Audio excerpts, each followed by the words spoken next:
Well, hello there. So today I want to talk about whether or not people are still moving to Colorado.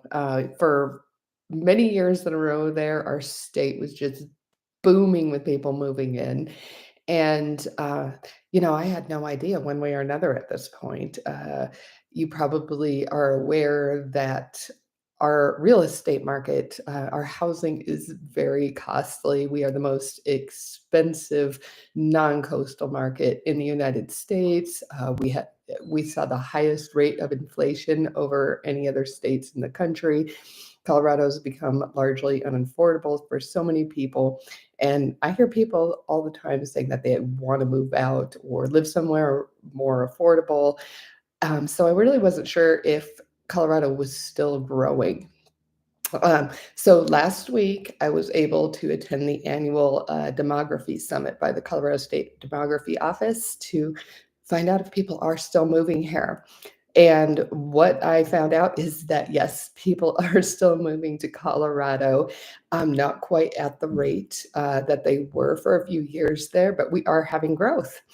The population of Colorado currently is estimated at about 5,876,000. Out of all the states in the nation, we're 11th in total growth and 17th in percentage of growth. Uh, we were growing, like I said, for a few years there, just booming with growth. Between the years of 2011 and 2018, we just saw a significant amount of growth. That growth kind of started to slow down in 2019, 2020. We saw another drop, and we were at our recent low point at 20 in 2021. In that year, we only saw 26,000 growth of 26,151 people. In 2022, it started to make some gains, and in 2023, we saw growth with just over 36,066 people. So when we look at growth, it's not just about people moving here. We also have to take in consideration the birth rate and the death rate. Currently, we are seeing more births than deaths in Colorado. Um, so of that 36,066 people I talked about, 21,293 of those were people migrating to Colorado. The rest were the difference in births over deaths. Let's see. When we talk about migration, we also have to consider the people leaving Colorado because obviously we got to look at the net there. It's not just how many people move here. We got to look at what we're losing. So 2023, we saw 232,000 people move to Colorado. We saw 211,000 people move out of Colorado. So that's where we get that net gain there of the 21,293 of net migration coming into the state. So where are people moving from? I mean, it's just interesting, right? It doesn't really matter, but it's interesting to find out. So in my notes here, I had them written 1 to 5, but let's go backwards. So number 5, North Carolina.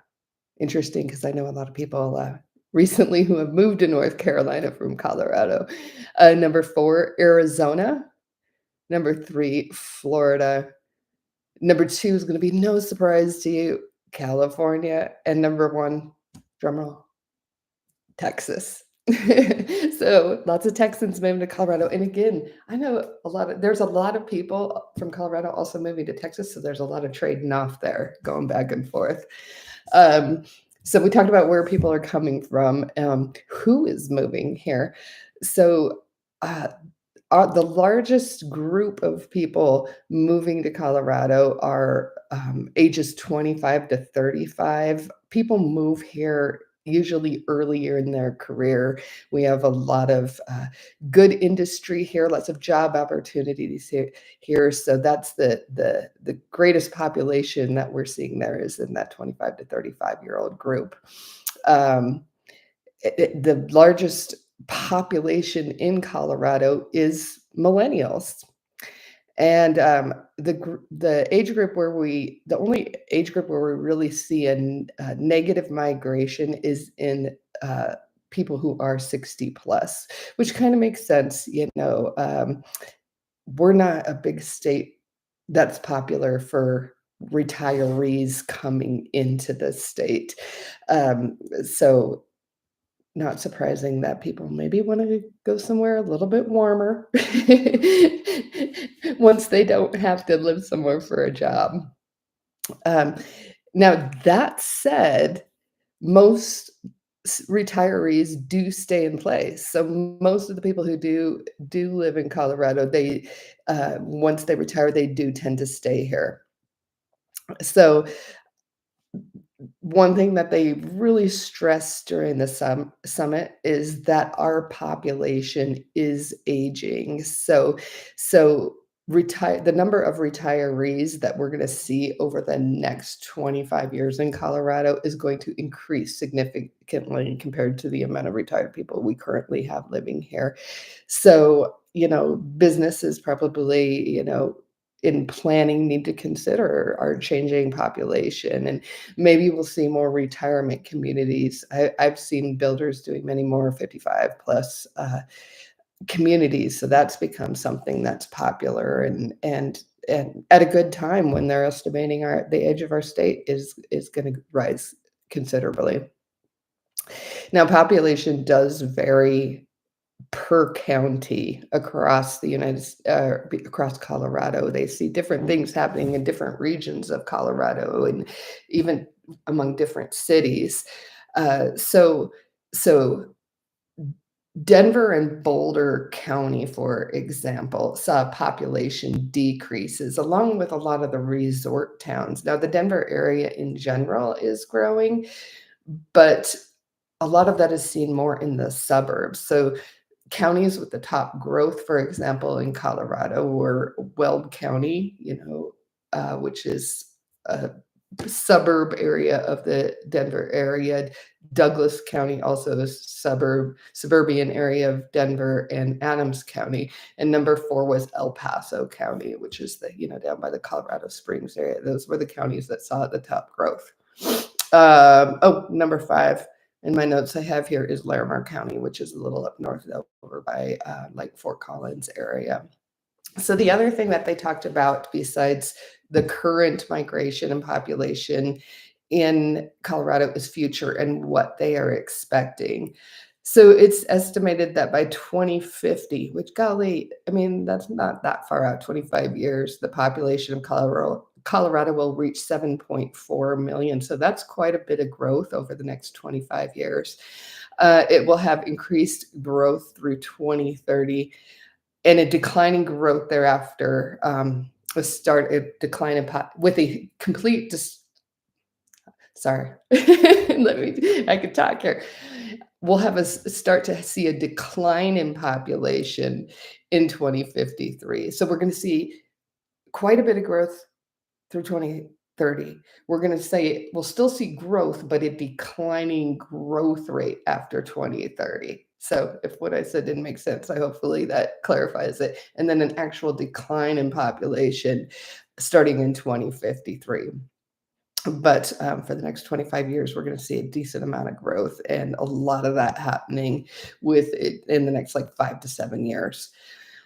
So, of course, they did want to state that although they give these projections in growth, that there are uncertainties that could disrupt that. Some of the uncertainties that they listed were if we have slower national growth, that's a possibility. We do have slower birth rates in our country, and it is uncertain of what kind of migration, as far as from other countries that we see in the United States. Another thing that could affect Colorado's population is automation. As we know, AI is becoming it's quickly growing within our world, and who knows exactly what that is going to look like and how that affects our job market. For example, Colorado has a lot of technology jobs, but what if AI is starting to do a lot of the computer programming and things like that, so that could affect our job market.